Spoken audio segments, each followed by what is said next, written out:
many of us have stories that our either mothers or caregivers love to tell about our childhood. Sometimes they're embarrassing, sometimes not, sometimes they're inappropriate, sometimes they aren't. So if you're anything like me, like you have a gang of stories that have been told to you that you can almost recite, right? And so I have a couple stories in particular that I'd love to share with you. One of them is that, I have an older sister. We're about 12 months apart, and my older sister basically came out of the womb talking, bossing everybody around and drinking coffee, right? And in comparison, I could not talk, basically. That is the thing that is like etched in my memory. I was told that I would try to have conversations with my mom and with, pretty much anyone who would listen. And in comparison to my sister, like people didn't understand me. Like they just thought I was cute. And so like my take on it is like they just pacified me like we, do sometimes with young people, like, oh, okay, you're so cute, look at her trying to talk kind of thing, right? And so basically, I was like so behind, like in comparison to with my sister, that my mom actually had me evaluated, and they found that there was nothing wrong with me, but I had a couple theories. I had a couple theories about like, just like why, folks couldn't understand me. And I was also reminded, like when I think about that story, I think about the power of the tongue. Like, what does it mean when you're telling a young person that they can't talk? And, fast forward years later, here I am doing a Blaze Talk, and imagine the journey that I had to do to get to this place. Another story that my mom loves to tell me is, and everyone else who would listen, I would say, is the story about me basically locking myself in the bathroom. And in the bathroom, once the fire department came and knocked down a door, they found that I had surrounded myself with maxi pads. Like they were just all over the walls. And, like that is funny, it's embarrassing, it's a number of things. And when I think about this in relationship to who I am now, I think that, maybe there was something deeper going on to that, right? Another story that my mom tells is that like I love to eat dots. I know it's weird. I don't know where I got this from. I don't know like where, like, I don't know, right? But apparently I would, like see a dot, like a random dot, right? And I would touch it and then eat it.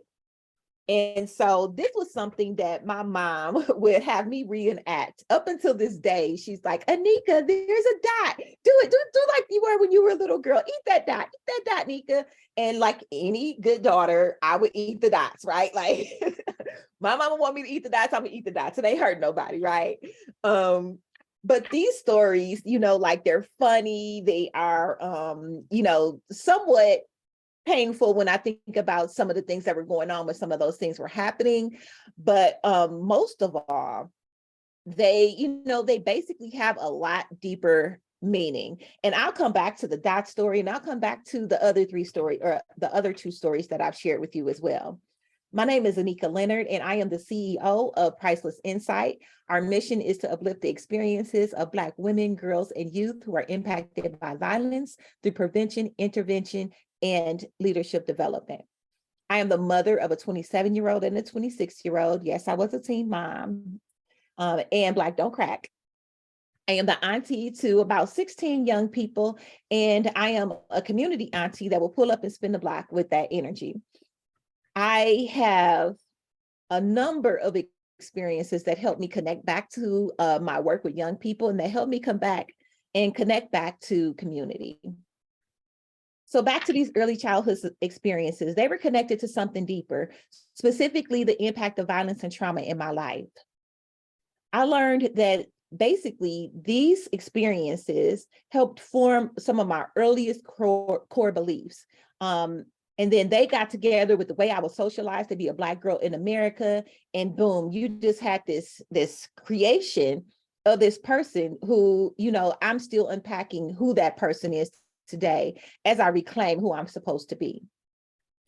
So with the MaxiPad story, what I didn't share is that there was a lot of arguing and a lot of things going on in the house that I just couldn't understand in my like 4-year-old brain, right? And so what I'm thinking is that my instinct was to protect myself. And I connect that to how, sometimes even as an adult, we're socialized to really protect everybody else. But in that moment, little Annika knew that she needed to protect herself. I also connect those stories back to needing to prove myself and overextend myself. And those things happened in both my business and my personal life. There were so many things that happened, between little Annika who locked herself in the bathroom to the Annika that you see here today. And I can honestly point back to so many instances where I betrayed myself, where I put other people's needs before mine, and then sat and wondered why, why my needs weren't being met, or why people didn't understand that I needed help too, or that I needed love too, or I needed encouragement, or I needed celebration too. In the experiences that I had, I took those experiences and formed Priceless Incite. So I've experienced domestic violence, sexual violence, stalking, trafficking, dating violence, like you name it, in terms of the gender-based violences, and I've experienced it, right?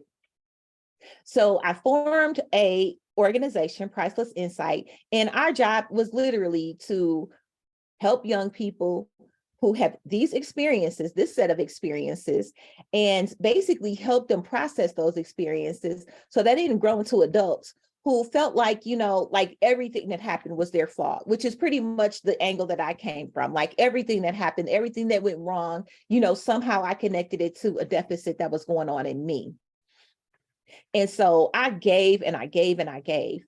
I gave in the jobs that I worked in. I gave to my community relentlessly as a community activist. Even in the business that I formed, I only formed a business so that I could be like official, but in the business that I formed, like I was pretty much working for free, which, like I know Casey would probably hear that and be like, what? Like, no, we're going to, get your money, sis. But no, I was working for free. And so the impact of violence and trauma on my life as an entrepreneur has been significant. And I'm just learning this now. And I feel like it's very important to go back and to let other people know how it's impacted me, so that if you see these things showing up in your life and in your professional journey and personal journey, by the way, because, it's not like we can really keep the two separate. But if you see these things showing up, I have some suggestions for you, sis. And I also have another story for you. So I shared with you that, I started this organization. I've been giving my all in the community. I've overextended myself. And for me, that looked like being a strong Black woman, always pulling up for a crisis, always being there for everyone. In 2018, y'all, I had such a rude awakening.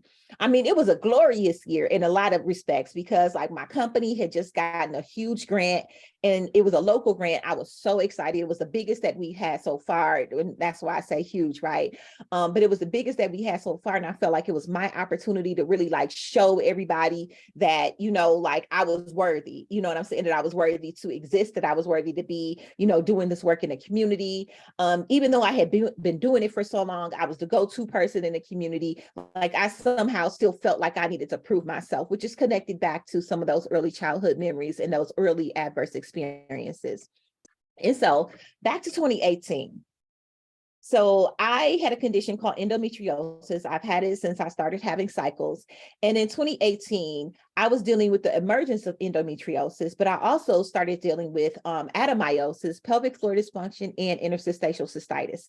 So all four of those were conditions that cause chronic pain, chronic fatigue.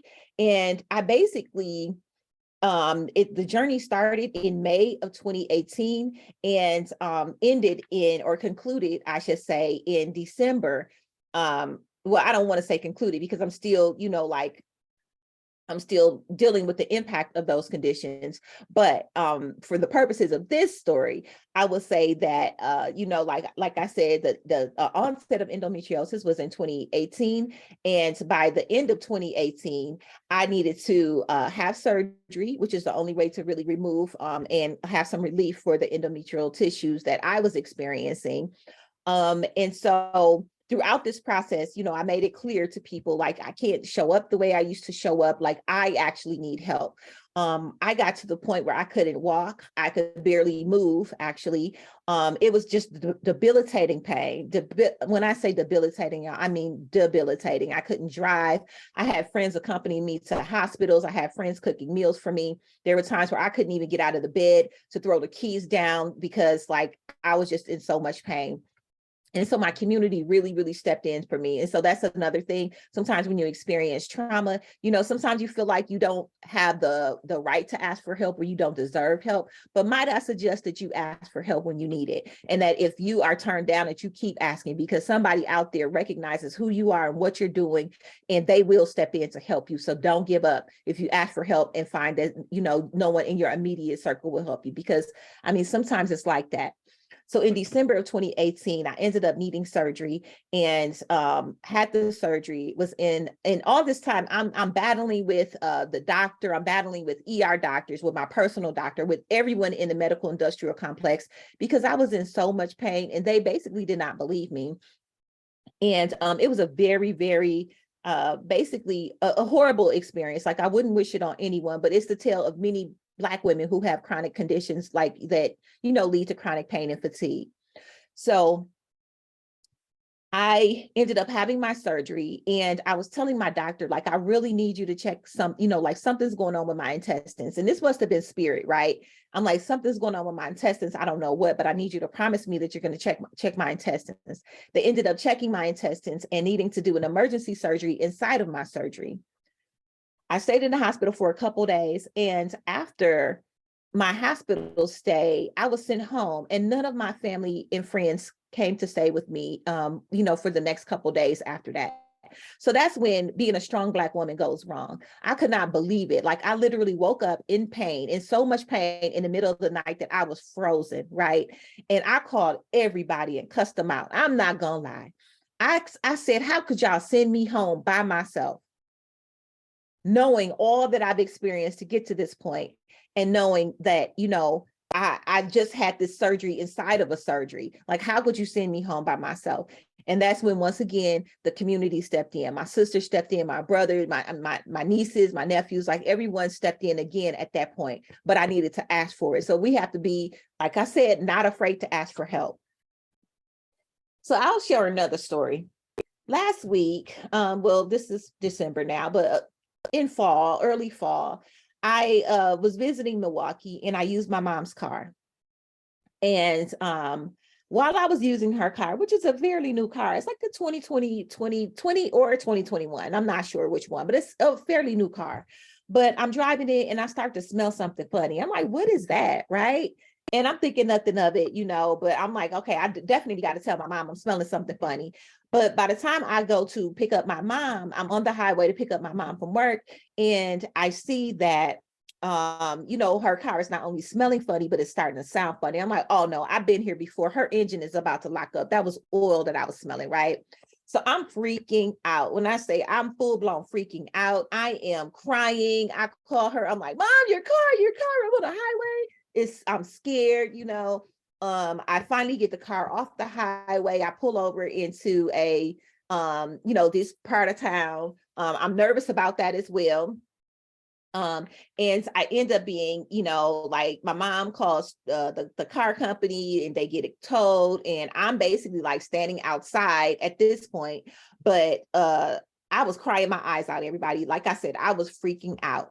And I had a moment where I realized, like, wow, I am really here crying and having a fit, because, like, first of all, who wants to drive someone else's car and have it break down on them, right? Like, whether it's your fault or not, right? I didn't want to create a hardship on my mom, but more importantly than that, I didn't want to create an inconvenience for my mom. And in that moment, I realized, like, I have literally spent my whole life trying to be perfect for her, trying to not be an inconvenience for her, because she has so many things going on, like trying to raise us on her own. It was 4 of us. She tried to raise us on her own. She dealt with some, like some bad relationships, and I was really trying to be the perfect child for her. And that was the root of like codependency and people pleasing. And can you imagine how, like, if those are some of the things that I learned early on, what it is like to try to run a service-based business with codependency and people pleasing as some of your core beliefs? It's impossible. It's almost impossible. And then add to that, I had a grandmother who at 12 years old told me that nobody wanted me, that no one wanted to have me, basically, that my parents wanted to abort me. And that takes imposter syndrome to a whole nother level. So let's wrap this up. Okay, so I can't speak. My instinct was to protect myself, and no one wanted me. And I also connected the dots. So in connecting the dots, here's some things that I will say, just to bring it all full circle. I internalized a lot of those adverse childhood experiences, and they helped me create a version of me that I needed to survive. And in that version of me that I needed to survive, I was great in some areas, and I was like learning and unlearning in other areas, right? Like there was like this whole like gamut of me that, like I felt like I needed to change, that I felt like I knew I could do better, but I didn't have the tools to access. But here are some things that really helped me. Remembering that my voice matters. Like some people are committed to misunderstanding me. And I didn't really understand that as a child, but now I understand it as adults. Some people do not have the awareness, they don't have the self-awareness, and they don't have the ability to really understand because they can only meet me to their level of awareness. The other thing I realized is that your mistakes can serve you. That we have to honor our grief, honor like who society said we should be, who our family said we should be, and who those traumatic experiences said that we should be, while stepping into who we are, right? Always ask for help. There is always help available. Pray to your higher power, God, whoever it is, your network of bad blaze, besties, like there are so many people out here who are willing to help you. Ask for it. Talk to yourself. I talk to myself all the time. I talk affirmations to myself. I speak life into myself. These are some of the things that have helped me get to where I need to be. Also, familiarize yourself with the habits of white supremacy, because we are Black women who are paving a way for other Black women in a world that we were not meant to survive. So, sis, familiarize yourself with the habits of white supremacy and how they show up in our lives, so that we can navigate them properly. And also, might I suggest we get comfortable in the skin that we are in, because we are fabulous, we are beautiful, we are taking over, you know what I'm saying? We are paving the way for young, brilliant, beautiful Black girls and femmes and gender beyond and gender expansive youth to come after us. And we've got to get comfortable so that we can create space for them to live in the fullness of who they are. Thank you.